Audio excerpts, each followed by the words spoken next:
Selain memiliki kecerdikan, Abu Nawas juga dikenal memiliki kejujuran yang sangat besar.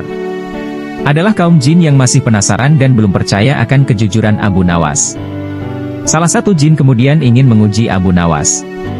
Suatu hari Abu Nawas pergi ke hutan untuk menebang pohon yang kemudian akan dijual untuk biaya kebutuhan keluarganya. Seperti biasanya ia membawa sebuah kapak tua kesayangannya yang akan digunakan untuk menebang. Karena tidak hati-hati ketika bekerja, kapaknya tersebut terlepas dari tangannya lalu terjatuh entah di mana. Abu Nawas pun segera mencari-cari namun tidak kunjung menemukannya. Ia pun duduk-duduk merenung dengan perasaan sedih. Karena hanya memiliki satu kapak, ia pun merasa sangat sedih karena tidak bisa melanjutkan pekerjaannya. Dalam perasaan yang sangat sedih itu, tiba-tiba datanglah jin yang menyamar menjadi seorang laki-laki berbaju putih. Jin itu datang dan menggoda Abu Nawas yang kondisinya mulai labil. "Hai Abu Nawas, kenapa kamu terlihat sedih sekali?" tanya jin. "Iya Pak, kapakku telah jatuh ke jurang, jadi aku tidak dapat melanjutkan pekerjaanku lagi. Padahal itu adalah satu-satunya kapak yang aku miliki," jawab Abu Nawas sedih. "Oh begitu, saya akan bantu untuk mencarikannya untukmu," kata jin. Sang jin pun mencari-cari ke sana-sini sekitar tempat Abu Nawas menebang pohon tadi. Pada waktu itulah kesempatan jin untuk menguji Abu Nawas. Terbersit di benak jin untuk memberikan kapak yang lain yang terbuat dari emas. Jin itu ingin mengetahui apa reaksi Abu Nawas nantinya. "Wahai Abu Nawas, apakah ini kapakmu?" tanya jin sambil menunjukkan kapaknya. "Bukan, kapak saya jelek," jawab Abu Nawas. Sesaat kemudian jin kembali mencari-cari, dan selanjutnya kembali menunjukkan kapak kedua yang terbuat dari perak kepada Abu Nawas. "Bukan, itu bukan kapak saya," jawab Abu Nawas menolak. Jin itu pun mulai salut atas sikap Abu Nawas yang jujur. Jin itu berkata, "Hai Abu Nawas, kenapa kamu ini begitu jujur? Kapak yang lebih bagus dari kepunyaan MU?" tanya jin. "Pak, sesungguhnya aku sangat bersyukur atas apa yang aku miliki. Aku tidak ingin mendapatkan sesuatu yang bukan hakku. Bagiku, kapak yang jelek itu adalah milikku. Dengan kapak itulah aku bisa bekerja secara halal dan mendapatkan kayu untuk aku jual," jelas Abu Nawas. "Rasa syukur?" tanya jin heran.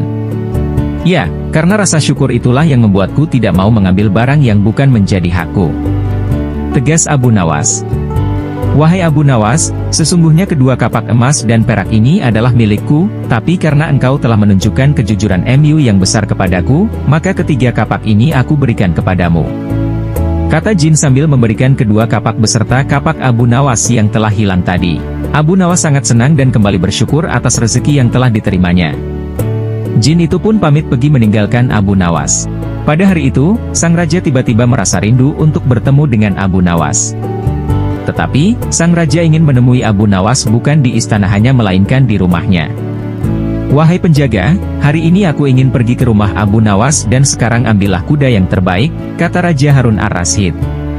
Pengawal pun meminta penjaga kuda untuk menyiapkan kuda terbaik dan memilih kuda putih nan gagah dan terlihat sangat sehat.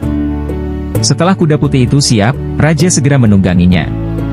Dengan gagah berani, raja memasuki kota. Raja menemukan pemandangan yang bagus, kota dengan tatanan bangunan yang rapi dan jalan yang mulus.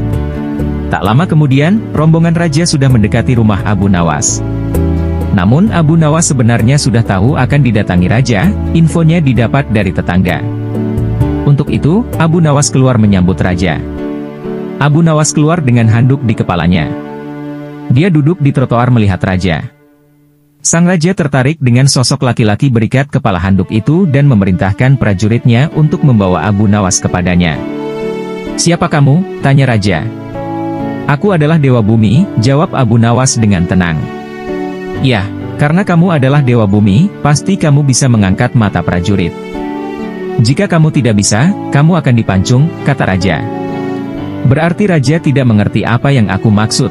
Aku bukanlah Dewa Langit melainkan aku Dewa Bumi. Jika kamu ingin mata pendekar kurus menjadi hebat, kamu harus bertanya kepada Dewa Langit karena dialah yang mengurus semua masalah dari pusar ke atas," jawab Abu Nawas. "Kalau minta bantuan saya, urusan saya semua yang turun pusar karena saya adalah Dewa Bumi," jelas Abu Nawas lebih lanjut. Setelah itu, Raja Harun berbicara dengan Abu Nawas selama beberapa waktu. Raja sangat terkesan dengan kecerdasan yang dimiliki Abu Nawas. Setelah puas bercakap-cakap, Abu Nawas diperbolehkan pulang. Namun, beberapa hari kemudian Raja memerintahkan prajuritnya untuk membawa Abu Nawas ke hadapannya. Salah satu selir Raja telah merebus 5 butir telur dan Raja mengajak Abu Nawas makan bersama.